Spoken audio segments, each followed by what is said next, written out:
Development का एक बचा हुआ क्वेश्चन। 5 वर्ष का बच्चा पहली बार चिड़ियाघर में ऊंट को देखकर कहता है घोड़ा। यह उदाहरण संज्ञानात्मक योजना में किस सुधार की प्रक्रिया को प्रदर्शित करता है? यह आंसर होगा बी, समायोजन।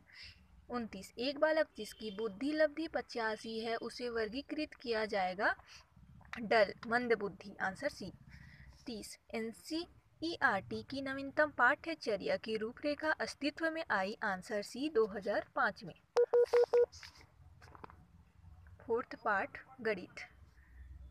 91 का आंसर होगा ए 14.9985। 92 आंसर बी 125। 93 आंसर 25।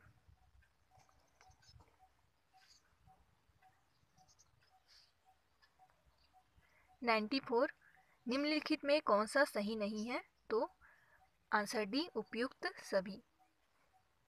95 का आंसर होगा किसी संख्या को 342 से भाग देने पर से 47 शेषफल प्राप्त होता है। यदि उसी संख्या को 18 से भाग दिया जाए तो शेषफल क्या होगा? 11, आंसर बी। 96 किसी एक रकम का 7 साल बाद साधारण ब्याज रुपये 1750 है। यदि साधारण ब्याज 20% अधिक हो तो कितना अधिक ब्याज उस रकम पर प्राप्त होगा? ज्ञात नहीं किया जा सकता, आंसर सी। 97 एक वर्ग की चारों भुजाओं के साथ एक हवाई जहाज 200, 400, 600 और 800 किलोमीटर प्रति घंटा की वेग से उड़ता है तो उसका एक वर्ग के चारों ओर का औसत वेग होगा। इसका आंसर नहीं। किसी छात्र को विभिन्न ज्यामितीय समतल आकृतियों देकर सदृश आकृतियों को समूह बनाने के लिए कहा गया है, उसे निम्नलिखित प्रक्रिया का पालन करना होगा। कौन सा क्रम सही है? आंसर होगा डी। 99 का किसी संकल्पनाएं अधिक अमूर्त हैं, सभी समान रूप से अमूर्त हैं, आंसर डी।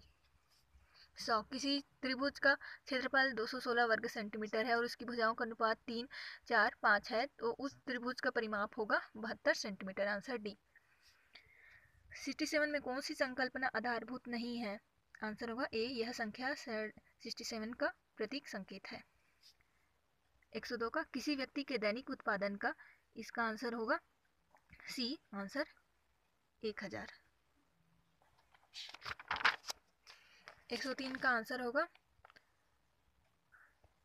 आंसर डी, शिक्षण विद्या उचित नहीं है। प्राथमिक छात्रों को उनके कार्यकारी स्मृति में गणितीय ज्ञान रखने की असमर्थता का अधिक प्रसंभाव्य कारण हो सकता है, आंसर डी। 104 का कक्षा एक स्तर के छात्रों को समझने के लिए कौन सी संकल्पना अधिक कठिन है? उपरोक्त सभी। विद्यार्थियों को फल की संकल्पना को समझाने का सबसे प्रभावकारी तरीका है, आंसर डी, उपरोक्त सभी। 105 106 का आंसर होगा 8 महीने। 107 का आंसर होगा अमूर्त, त्रिभुज की क्षेत्रफल की संकल्पना अमूर्त है। 108 का आंसर होगा उपरोक्त में से कोई नहीं। 109 का आंसर होगा प्राकृतिक संख्याएं निम्नलिखित में से सर्वाधिक सामान्य संकल्पना है, आंसर 110 निम्नलिखित में किसे गणितीय चिंतन की आवश्यकता हो सकती है? सभी में जरूरी होता है गणित, अंग्रेजी, हिंदी और सामाजिक ज्ञान। 111 का आंसर है 50%। गणित अधिगम का मूल्यांकन मूलतः होना चाहिए, ये तीनों रूप से होना चाहिए, पहचानात्मक, योगात्मक, रचनात्मक। 113 का आंसर होगा 45,000, आंसर ए। 11 गणितीय शिक्षण अभिक्षमता के लिए आवश्यक है, सभी गणित की भाषा होनी चाहिए, गणित की मूल संकल्पनाओं की समझ, गणितीय संप्रेषण की क्षमता। 115 का आंसर होगा उपरोक्त सभी। परिधि की संकल्पना के बारे में किसी छात्र के समझ को एक शिक्षक कैसे मूल्यांकित करेंगे? उपरोक्त सभी। यदि आंसर 116 का आंसर है 23/99, साधारण भिन्न में। 117 निम्नलिखित में कौन सा अन्य से असंबंधित है? आंसर होगा सी, किसी प्राकृतिक संख्या का घात ज्ञात करना। 118 का आंसर होगा 37,500 वर्ग मीटर। आयताकार क्षेत्र की चौड़ाई उसकी लंबाई का 60% है। यदि उस क्षेत्र का परिमाप 800 मीटर है तो क्षेत्र का क्षेत्रफल होगा।